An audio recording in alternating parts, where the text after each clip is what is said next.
Olá, boa noite. Nós retornamos com a programação ao vivo da NGTV, agora para o programa Biografia, esse espaço em que nós recebemos pessoas com atuação destacada em diferentes áreas aqui em Passo Fundo e também na região. E hoje eu tenho a grata satisfação de ter aqui ao meu lado uma referência na área da comunicação, do jornalismo, um comunicador que fez história em Passo Fundo. Ele é muito reconhecido e tem uma história bacana para compartilhar conosco. Ivandro Dávila, boa noite, bem-vindo aqui à NGTV. É um prazer te receber aqui no nosso estúdio. Prazer todo meu, tá? Uma satisfação, muito obrigado pelo convite. E que bom reviver, né, o ambiente televisivo, né? Eu sentindo muito bem. Foram quantos anos, Ivandro? Depois nós vamos passar por essa história toda, mas quantos anos foram de televisão? Certo. Foram 9 anos de TV. Bem intensos. 9 anos de TV, 9 anos. De 93, não, foram 8 anos, de 92 até 2000. Né?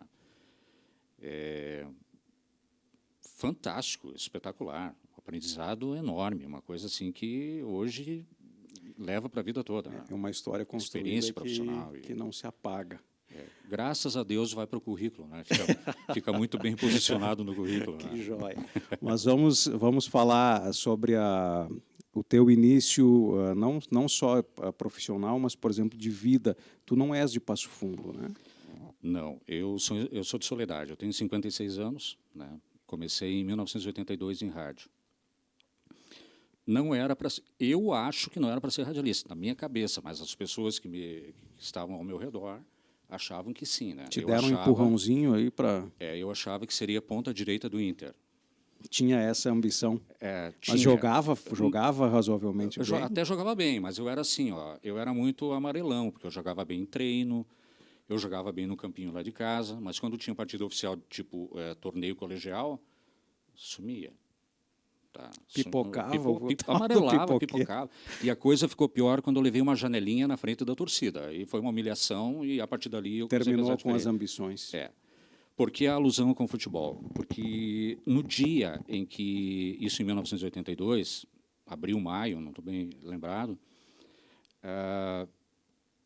ia sair uma Kombi lá de Soledade, com alguns jogadores, com alguns atletas, ou quem, de repente, teria potencial para... possibilidade de... para Porto Alegre, para fazer teste no Inter. Aí o meu cunhado, na época, disse, não, tu não vai, tu vai fazer teste na rádio. Tá, mas antes disso, eu era orador de turma, por causa da voz, porque eu comecei com 15 anos, mas aos 14 anos eu já tinha essa voz. Né? Não, era impostada, dava uma... Né? Mas já tinha. Então, o meu professor de educação física, ele era diretor da rádio na época. E qualquer coisinha era eu, orador de turma, tal. E aí, quando chovia, isso eu lembro bem, quando chovia, nós tínhamos aula com ele e nós não podíamos fazer as aulas práticas de educação física, ele era o professor de educação física, ele nos passava a regra de vôlei. Que eu lembro, a regra de vôlei, eu acho que tem umas 70 regras, eu acho. Né? e com mudanças constantes, não como o futebol, que é mais... E aí eu lendo, eu tinha que ler para a turma. Né? Tá, mas, enfim, aí no dia do teste no Inter, o meu cunhado chegou e disse, não, tu vai fazer um teste na rádio.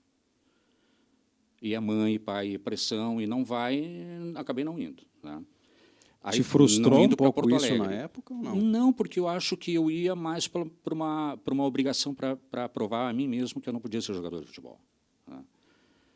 Era melhor goleiro do que jogador, de linha, mas enfim. Aí na rádio eu fui fazer o teste e tal. Quando estava me aproximando da rádio, tinham 300 pessoas mais ou menos para fazer o teste. Uma cidade que na época devia ter uns 20 mil habitantes, 300 pessoas, percentualmente. Né? Então foi muito complicado. Mas como algumas pessoas já me conheciam, quando elas me viram na fila para fazer, já saíram. Foram saindo. Começou a desistência. Começou a desistência. Aí, mas, enfim, mesmo assim foi muito complicado. Tinha gente muito, muito competente e tal. Fiz o teste, passei. Aos 16 anos. Com 15. 15 anos. Passei e estava pronto para começar já a trabalhar no dia a dia da rádio. Aí surgiu um outro rapaz que, no outro dia, após os testes, ele foi fazer. Newton Domingues. Ele mora em Caxias do Sul hoje. É um cara, assim, ó, uma voz espetacular. O cara é muito bom. O cara é muito bom. E ele faz uma coisa que eu jamais tive competência de fazer, que é narrar futebol. Eu não tive competência e tentei, e não consegui, sabe? Porque eu acho que o ápice de um radialista é saber narrar futebol, em rádio, sabe? É muito difícil, muito complicado, mas eu tentei, não consegui. Mas como ele era mais velho e tinha mais experiência em rádio, aí ele começou. Eu comecei aos finais de semana e ele durante a semana. Mas aos pouquinhos as coisas foram, né? A gente vai mudando, as pessoas saem muito rapidamente, o veículo ele muda muito profissional, muito rapidamente. Eu fui encaixado. E aí comecei a trabalhar. Trabalhei lá até 1985, final de 85, início de 86, por aí. E aí, depois desse processo, vem a possibilidade de vires a Aí, Passo como Fundo. eu era muito jovem, eu era apaixonado pela Atlântida na época. Eu fazia lá o que o pessoal fazia aqui. Totalmente fora. Simulava na rádio mas local. Mas não casava. Mas, enfim, o gerente aceitava pelo, sei lá, de repente pelo potencial, né? E isso me ajudou futuramente a vir para cá. Me facilitou bastante, né? Eu vir para cá, com o exercício que eu fazia lá, me preparando lá com todo o respeito, obviamente, porque a Rádio Cristal em Soledade, ela é uma referência em rádio hoje. Ela é muito, muito competente no que ela faz. Sempre foi. É muito forte. Com radialistas nome... muito bons, muito fortes, sabe? Que são referência. Radialistas, o Sérgio Zambiasi, que talvez seja o maior de todos, né? Ele começou lá. E tem outros grandes radialistas também espalhados, que na época, pelo Brasil inteiro, que fizeram um grande sucesso lá. Sabe? E aí nesse período, então, entra a Rádio Atlântida na tua vida. Aí eu tinha uma agência de eventos. Imagina o tamanho da agência, né? Mas, enfim. E eu tinha uma festa lá em Soledade. E aí minha prima, eu esqueci alguma coisa em casa, eu fui correndo para casa para buscar, olha só. Fui correndo para casa para buscar e encontrei minha prima. E a minha prima disse, o Jalmar, o JB Dávila quer falar contigo urgente e tal. E eu quase desmaiei na rua, porque o JB, ele trabalhava na Atlântida aqui. Ele só me ajudou me trazendo aqui, me dando moradia no início, porque lá ele disse assim, é contigo, cara. Te vira. Porque não sou eu quem decido, eu vou te dar a oportunidade de gravar o piloto vai para Porto Alegre e aí é contigo. Tá, mas antes daí, quando ela me falou assim, eu tremia na base. Eu saí de órbita, assim, sabe? Eu fui para as estrelas, porque era o que eu mais desejava na minha vida, era trabalhar na Atlântida, né? E acabou acontecendo. Eu fiz o teste, era para eu ligar após 15 dias ao teste, eu ligava todo dia antes. No outro dia eu já estava ligando. E estava ligando, impressionando. Daí o gerente, que era o Bebeto, na época, disse assim, pelo amor de Deus, cara, eu já te disse que é tal dia. Vai na insistência. Aí eu... Tá, mas enfim, daí eu estava em casa, aí me ligou. Um minutinho que era a RBS, aí eu caí duro, né? Aí comecei a tremer. Daí o Bebeto tinha uma voz, ele já é falecido, o Bebeto. Eu considero um dos top 3 de voz. O cara tinha uma voz assim espetacular. Era um trovão, cara, um trovão, uma coisa absurda. Em FM, então, aquela coisa... E salientava mais, porque todos nós éramos acostumados com o sinal de AM. Tu ouvia música em AM. Quando veio o FM, para Passo Fundo, né, mais especificamente... do som. Nossa, então aquela voz, ela era muito forte. Digo, cara, eu não vou falar palavrão aqui porque ele falou, tá? Cara, vem, seu mala. Mais ou menos assim, vem, seu mala. E aí, cara, porque eu estava, como eu tinha falado para ti, né, antes de ir para a Rural, em 85, né, antes de trabalhar na Atlântida, eu esqueci essa parte aí, eu fui para a Concórdia, trabalhei 2 meses na Rádio Rural, que era uma potência, pertencia à Transbrasil, à Sadia na época, né, era uma potência. Mas, enfim, eu não me adaptei à cidade e vim embora. E quando eu estava passando por Passo Fundo, para voltar para a Soledade, me deu uma sensação assim, eu disse, cara, eu vou trabalhar nessa cidade. Eu já tinha o sonho da Atlântida, né? Eu vou trabalhar nessa cidade. E aí voltei para a Soledade, 1 mês, 2 meses após, por isso que eu acho que foi no início de 86 isso, 2 meses após eu recebi o convite, essa história que eu contei, para vir Te para o Passo Fundo. emociona isso, Evandro? Me emociona. Dá para perceber na tua Porque fisionomia, nos teus assim, olhos. muito obrigado.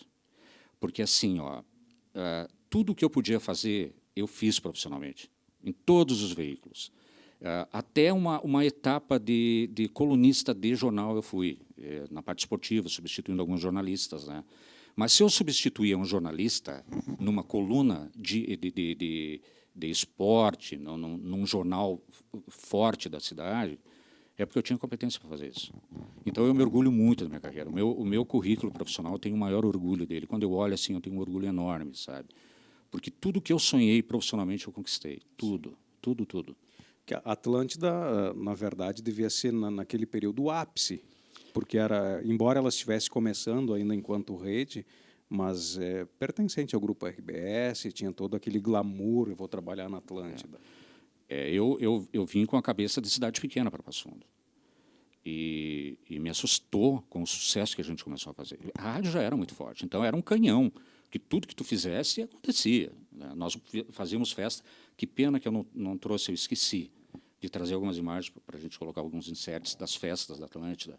As pessoas podem entrar no meu Instagram, no Facebook, pesquisar lá nos arquivos para ver as festas. A gente botava 5, 6 mil pessoas no Play Center. Eu não lembro nem show do Skank, que eu acho que foi o maior show que teve no Play Center, teve tanta gente. Então, nós éramos astros.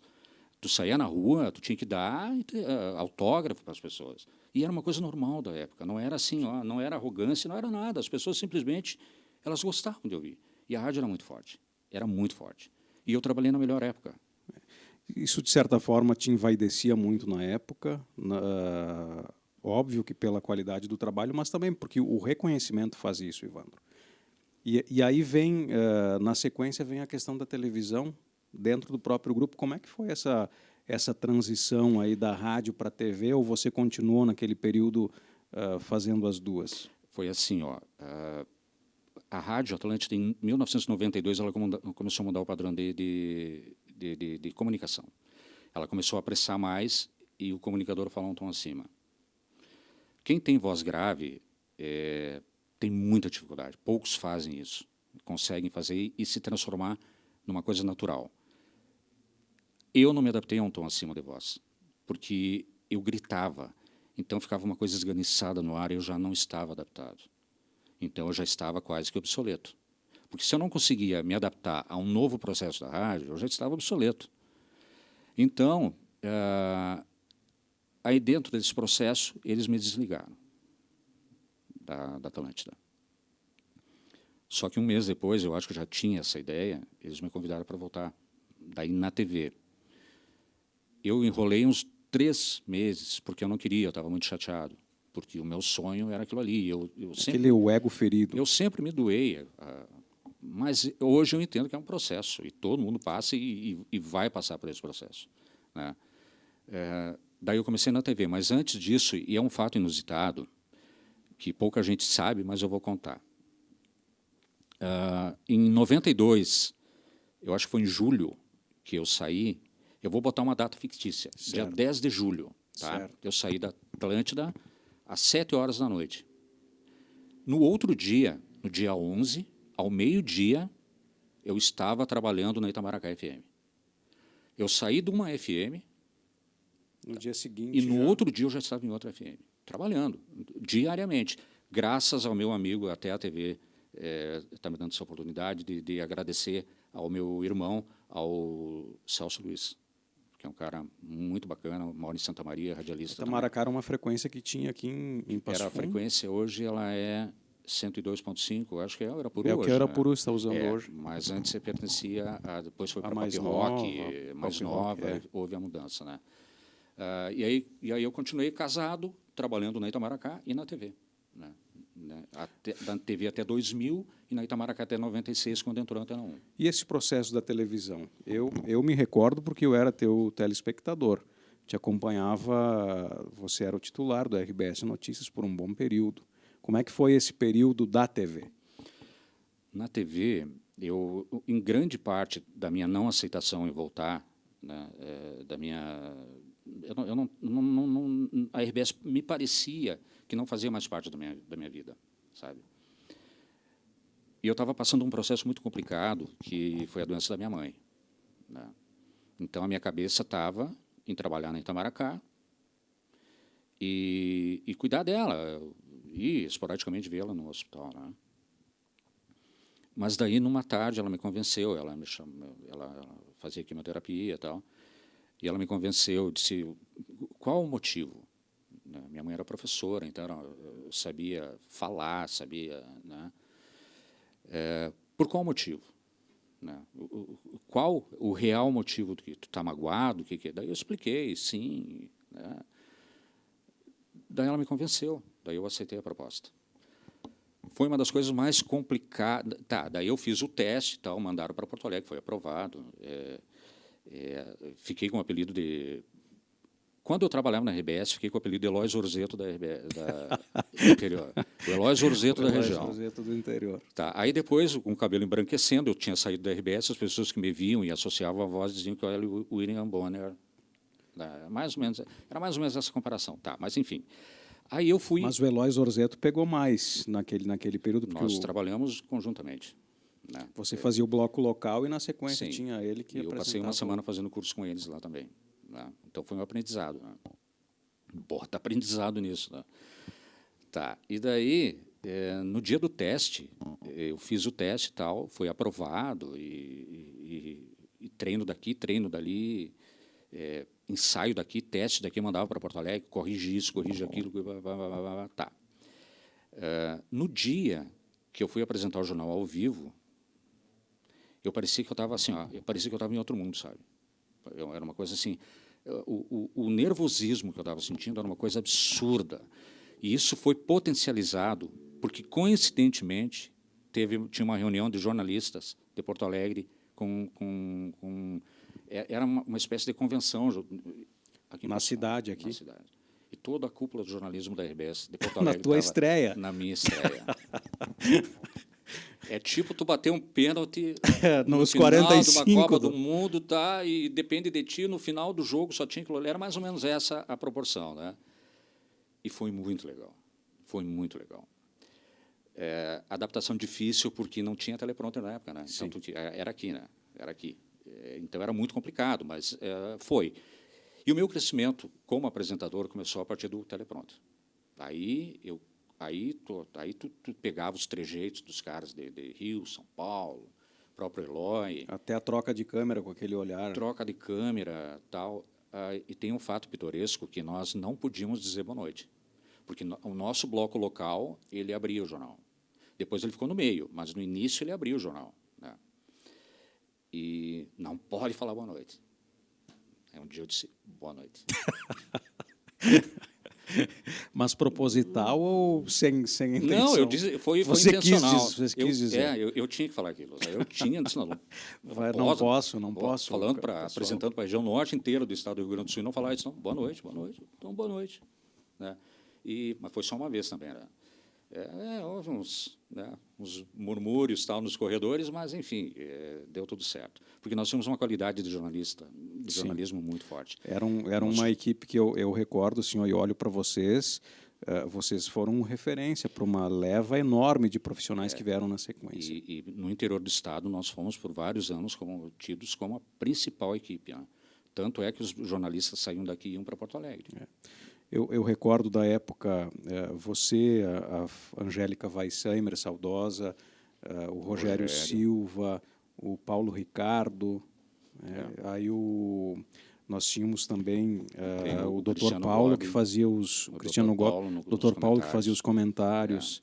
Era uma referência enorme. Cristiano Gobi, eu tenho para mim como o melhor texto de jornalismo. É uma coisa absurda, espetacular. É o melhor texto de jornalismo no Brasil. O cara é um gênio. Que bacana. Né? O que ele tem de desligado assim e tal, ele tem de gênio na hora dele. Ele ativa assim o modo jornalista dele e vai embora. O cara é muito bom. Certo. Ivandro, e aí o processo da tua saída, porque depois você passa a ser uma referência de novo no rádio, porque você vai transformar a Rádio Diário da Manhã, né? É o período que você sai da RBS. Essa transição, ela tem algum episódio que te marca? Você sente alguma... eu não vou dizer mágoa de ter saído da TV, ou para você assim, ó, foi um privilégio ter saído naquele período e ter feito, por exemplo, a Rádio Diário da Manhã se tornar na mais ouvida aqui da cidade? Eu tive tempo para pensar, porque eu trabalhava na Diário desde 96. Eu trabalhei 4 anos na rádio antes de assumir a rádio. Eu trabalhei de 96 a 2000 como comunicador e de 2000 em diante como diretor da rádio, né? Ao todo foram 25 anos. Como eu estava de férias e eu havia recebido o convite, eu saí de férias justamente para pensar, para analisar o convite, né, da Janesca. Eu tive tempo de pensar. O fato que me marcou foi de que, como eu pegava o ônibus no centro, eu ia para a TV, né? Pegava o ônibus e ia para a TV. As pessoas olhavam dentro do ônibus assim, aquele ali, ó. Parecia alguém de outro mundo. Aquele ali é o cara da TV. Mas hoje é diferente, eu sempre Ivandro, me dei né? muito bem com esse tipo de coisa. Hoje é diferente, mas na época, hoje, por exemplo, as pessoas elas se gravam com o celular, elas fazem vídeo para a internet, mas é um período em que câmera é só televisão que tinha e alguma produtora, olha lá.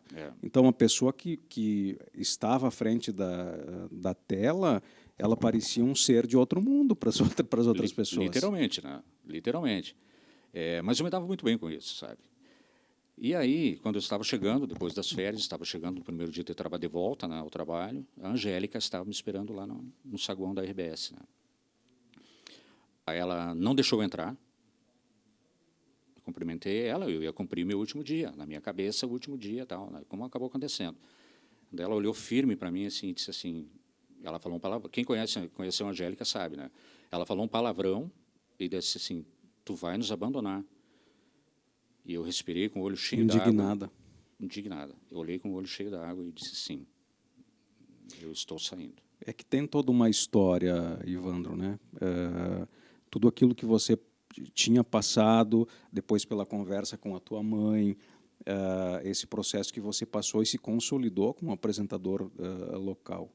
O Ivandro, que, entre aspas, era o Eloy Zorzeto do interior. Né? Tem toda essa questão de consolidação. E aí, quando você opta por deixar isso para trás, é uma parte da história também que fica. Fica boa lembrança, né? E o orgulho de ter feito parte de uma equipe maravilhosa, numa temporada maravilhosa. Né? Em todos os veículos que eu trabalhei, nós fomos líderes em audiência, em todos, absolutamente todos. Então, eu tenho um orgulho muito forte disso. Isso, quando você olha para trás, qual é o sentimento que vem? Nesse processo todo de você transformar, né? Até no período posterior, a gente não vai ter muito tempo mais para explorar isso, certo, Ivandro, mas as pessoas reconhecem, né? O que foi a Rádio Diário da Manhã a partir da tua gerência, da tua administração. Esse trabalho de 96 a 2000 serviu para eu saber exatamente o que eu deveria corrigir e fazer na rádio. Quando eu recebi o convite, eu implantei isso. Mas eu dei muita sorte também, porque tudo que nós fazíamos dava certo. Tudo que nós fazíamos dava certo. Porque era aquele momento de acontecer. Tipo, o tipo de música que rodava, não havia muito essa loucuragem que é o digital hoje, né? Então, você fazia, as pessoas ouviam, você tinha um retorno imediato. Nós tínhamos promoções de brinde que nós chamamos carinhosamente de Super Natal 98.7, que nós recebíamos 1 milhão de cartas. Eram necessários nós fazíamos a doação das cartas, eram necessários 2 caminhões para pegar as cartas, para levar. Então, isso é um sucesso gigantesco, sabe? E ficou a marca da rádio. A Rádio Diário, ela é o que eu e minha equipe, né, fizemos. É o fruto do trabalho. Muito forte. 1 minuto. Infelizmente, nós poderíamos prosseguir essa conversa por um bom período, mas você foi para a internet também, como nós estamos, né, com a Total Classic, que é o teu novo projeto. Isso está te satisfazendo? Você consegue visualizar um pouco do teu passado no teu presente? Te satisfaz ainda exercer essa função? A Total Classic, ela é hoje exatamente o que eu queria que ela fosse. Ela é o meu cano de escape. ela é o tipo, ela roda o tipo de música que eu adoro, que eu gosto.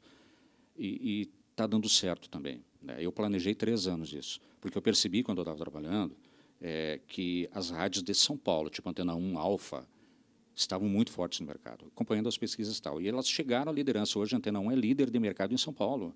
Pensa nisso. É uma rádio que roda músicas do passado, deu uma mesclada agora, mas ela faz um sucesso enorme. Então, eu estou nesse caminho, eu estou aprendendo, eu apanho muito, eu não sei quase nada, porque é um oceano enorme na internet, mas nós estamos nela, e é um caminho que não volta, é para frente que você tem que ir. É isso aí. Muito bem. Eu quebro no final desse programa sempre um pouquinho as regras, porque eu dou a mão para o meu convidado. Foi uma satisfação enorme conhecer um pouquinho da tua história. Satisfação toda minha, eu te acompanho há muito tempo. Tu é um guerreiro, tá? Tu é um cara persistente. Eu não sei se tu é libriano. Tá? Mas... Leonino. Então, mas nós somos persistentes. Eu quero agradecer o convite, me senti muito honrado, muito feliz. Fiquei nervosíssimo desde quando eu recebi o convite. E não tanto como na estreia, né? E eu quero agradecer a todos. Muito obrigado. Ivandro, nós vamos te convidar em outras oportunidades para ampliar. Você é uma referência para todos nós e a gente quer contar contigo também para projetos futuros, quem sabe aqui na NGTV. Obrigadão mesmo. Estou à disposição. Muito obrigado. Tá, sucesso aí com a Total Classic também. Muito obrigado. O programa Biografia retorna na próxima segunda-feira, às 20h30, com mais um convidado falando sobre a sua história, sobre os seus projetos. Eu retorno amanhã com o Contraponto, 19h30. Todos vocês, muito obrigado pelo carinho. Uma ótima noite a todos.